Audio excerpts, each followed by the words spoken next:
Welcome to VNR news. Pahalgam ఉగ్రవాదుల దాడిని ఖండిస్తూ అన్ని పార్టీలకు అతీతంగా ప్రభుత్వానికి మద్దతుగా సిపిఎం ఉంటుందని సిపిఎం రాష్ట్ర కార్యదర్శి కామ్రేడ్ జాన్ వెస్లీ అన్నారు. హన్మకొండ జిల్లా సిపిఎం పార్టీ కార్యాలయంలో ఆపరేషన్ సింధూర్ పై నిర్వహించిన మీడియా సమావేశంలో సిపిఎం రాష్ట్ర కార్యదర్శి కామ్రేడ్ జాన్ వెస్లీ మాట్లాడుతూ ఉగ్రవాద దాడికి పాల్పడ్డ ఏ ఒక్కరిని ఇప్పటికీ అరెస్టు ఎందుకు చేయలేదని, భారతదేశాన్ని అవమానించింది నరేంద్ర మోదీ అని అన్నారు. ప్రజలను తప్పుద్రోవ పట్టిస్తున్న నరేంద్ర మోదీ ఆపరేషన్ కగార్ ఆపేయాలని డిమాండ్ చేశారు. ఆపరేషన్ కగార్ పై చర్చలకు సిద్ధమంటూ మావోయిస్టు పార్టీ చెప్పినా పట్టించుకోకపోవడం సిగ్గుచేటని, కేంద్ర బలగాలంతా ఆ శవాల ముందు నాట్యాలు చేసే పద్ధతి సరికాదని మండిపడ్డారు. ఉగ్రవాదులు పహల్గామ్లో జరిపినటువంటి దాడిని, దారుణంగా హత్య చేసినటువంటి ఘటనను దేశవ్యాప్తంగా ప్రజానీకం ఖండించింది. అట్లాగే దానికి వ్యతిరేకంగా కేంద్ర ప్రభుత్వం తీసుకునేటటువంటి చర్యలన్నిటికి కూడా దేశవ్యాప్తంగా ప్రజలంతా కూడా పార్టీలకు అతీతంగా ప్రభుత్వానికి అండగా మద్దతుగా నిలబడడం అనేటటువంటిది జరిగింది. అయితే ఈ ఘటనకు సంబంధించినటువంటి దాంట్లో 2-3 అంశాలు ఇప్పుడు దేశ ప్రజల్ని లేదా ప్రభుత్వం నుంచి వివరణ కావాలని ప్రజలు కోరుకుంటున్నటువంటి సందర్భం ఉంది. ఒకటి, ఉగ్రవాద దాడికి పాల్పడ్డటువంటి వాళ్ళని ఇప్పటివరకు ఒక్కరిని కూడా అరెస్ట్ చేయలేదు.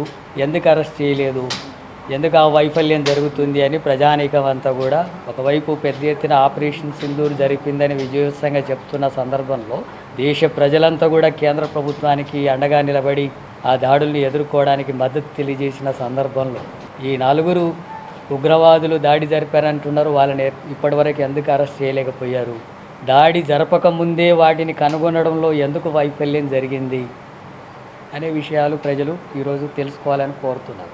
అట్లాగే ఈ ఉగ్రవాదులు జరిపినటువంటి దాడి అనంతరం భారత్కు పాకిస్తాన్కు మధ్య జరిగినటువంటి యుద్ధ వాతావరణం, కాల్పులు, ఇలాంటి ఘటనల తర్వాత ఈ 2 దేశాల మధ్యనే చర్చలు జరిగి కాల్పుల విరమణ జరిగింది అనేటటువంటిది ఒకవైపు ప్రచారం చేస్తున్నప్పటికీ అమెరికా అధ్యక్షుడు ట్రంప్ నా వల్లనే ఈ కాల్పుల విరమణ అనేటటువంటిది ఇరు దేశాలు విరమించడం జరిగింది, వాణిజ్యపరమైనటువంటి ఆంక్షలు పెట్టి బెదిరించడం వల్లనే ఈ 2 దేశాలు కాల్పుల విరమణ చేశారు అని చెప్పి ఆయన 1కి 4 సార్లు బహిరంగంగా ప్రకటిస్తున్నాడు. ఈ ప్రకటిస్తున్నటువంటి దాన్ని మోడీ ప్రధానమంత్రి ఖండించడం లేదు. ఖండించకపోవడం వల్ల దేశ ప్రజలందరూ కూడా మన దేశం చాలా పెద్ద ఎత్తున ఐక్యంగా ఉగ్రవాద దాడుల్ని ఎదుర్కోవడం కానీ పాకిస్తాన్ వివరించిన తీరుకు వ్యతిరేకంగా నిలబడి పోరాడుతున్నటువంటి ఈ క్రమంలో ట్రంప్ చెబితే తప్ప కాల్పుల విరమణ అనేటటువంటి జరిగింది అని అంటే అది దేశాన్ని అవమానించినటువంటి ఘటనగా ప్రజలు భావిస్తున్నారు. కనీసం అఖిలపక్ష సమావేశాలు 2 సార్లు జరిపితే ప్రధానమంత్రి అందులో పాల్గొనకపోవడం అనేది దేశాన్ని ఐక్యంగా ఉంచడం ఎలా అవుతుంది, ఐక్యంగా ఉగ్రవాదాన్ని ఎదుర్కోవడం ఎట్లా అవుతుంది? ఆ రకంగా ప్రతిపక్ష పార్టీలకు సంబంధించినటువంటి దాంట్లో పాల్గొనడంలో కూడా ఆ రకంగా నిర్లక్ష్యంగా వ్యవహరిస్తున్నటువంటి ధోరణిని ఖండిస్తున్నాం. అట్లాగే రెండవది, నీతి ఆయోగ్ సమావేశాల్లో ఆయన చెబుతూ భారతదేశం ప్రపంచంలో 4వ దేశంగా ఆర్థికంగా అభివృద్ధి చెందిన దేశంగా ఉంది అని ప్రకటన చేశాడు.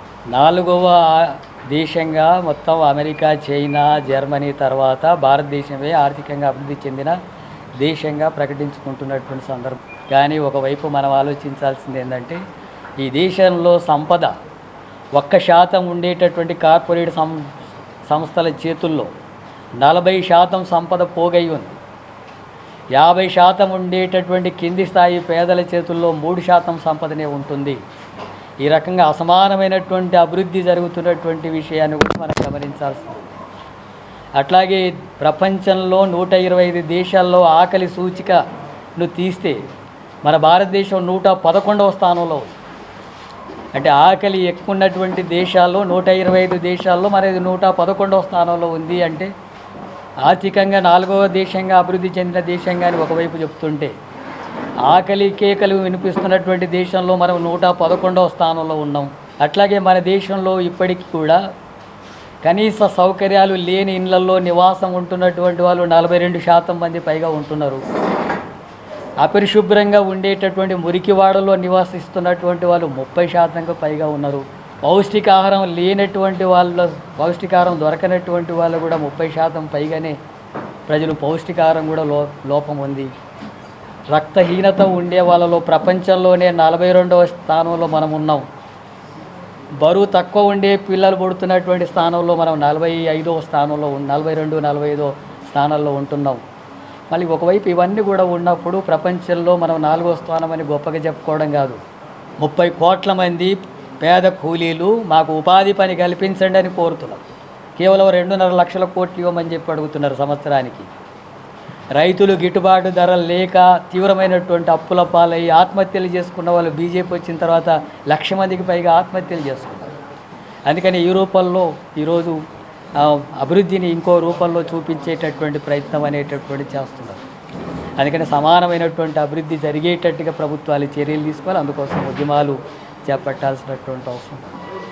వాళ్ళు ఈ దేశంలో జరుగుతున్నటువంటి అసమాన అభివృద్ధి, దోపిడీకి వ్యతిరేకంగా కార్పొరేట్ సంస్థలు లేదా ఆదివాసీలకు సంబంధించినటువంటి సంపదను దోచుకునేటటువంటి కార్యక్రమానికి వ్యతిరేకంగా పోరాడుతున్నటువంటి క్రమంలో వాళ్ళు సాయుధ పోరాట మార్గాన్ని ఎంచుకున్నారు. అది సరైందా కాదనేటటువంటి విషయాలు వేరు. అలాంటి సాయుధ పోరాటం కొనసాగిస్తున్నటువంటి చర్యలు ఉండడం వల్లనే కదా ప్రభుత్వంతో చర్చలు జరపాలనే సమస్య ముందుకు వచ్చింది. అందుకని కాల్పుల విరమణకు సిద్ధం, చర్చలకు సిద్ధం, శాంతి చర్చలకు సిద్ధమని మావోయిస్టులు చేస్తుంటే ఎందుకు చర్చలు జరపడం లేదు? పాకిస్తాన్కు భారతదేశానికి ఉగ్రవాద చర్యల విషయంలో కాల్పుల విరమణ జరిగింది, 2 దేశాలు మాట్లాడుకొని. ఈ దేశ పౌరులే చర్చలు జరపడానికి సిద్ధం అని చెప్పి అంటే చర్చలు జరపకుండా హత్యాకాండకు పాల్పడుతున్నటువంటిది ఉంది. ఆ పార్టీ అగ్రనాయకుడిని కూడా చంపేసి కేశవరావుని, సంబాల కేశవరావుని, అట్లాగే మన ఉస్మానియా యూనివర్సిటీ విద్యార్థిని భూమిక, మరో యువకుడు, ఇలాంటి వాళ్ళనందరినీ కూడా చంపేసి కనీసం శవాలు ఇవ్వకుండా కేంద్ర బలగాలంతా కూడా ఆ శవాల ముందు నాట్యాలు చేసేటటువంటి పద్ధతుల్లో ఆటవిక పద్ధతుల్లో వివరించినటువంటి ఘటన జరుగుతున్నట్టు వాటిని అభినందిస్తున్నారు ప్రధానమంత్రి మోడీ, అట్లాగే అమిత్ షా. ఆ రకంగా మావోయిస్టులను లేకుండా చేస్తామని చెప్పేటటువంటి హక్కు ప్రభుత్వానికి ఎలా ఉంటుంది? వాళ్ళు చట్టపరంగా ఏమైనా నేరం చేస్తే కోర్టులు ఉన్నాయి, శిక్షించాలి, చట్టపరంగా శిక్షించాలి. కానీ ప్రభుత్వాలే అంతమొందించే కార్యక్రమానికి పూనుకుంటే ఇక ప్రజాస్వామిక హక్కులు ఏముంటాయి? రాజ్యాంగం ఎక్కడ అమలు జరుగుతున్నట్టుగా లెక్క. అందుకని ఇప్పటికే దాదాపు 500 మందికి పైగా చంపేశారు. దాంట్లో ఎక్కువ మంది ఆదివాసీలు, మహిళలు ఉంటున్నారు.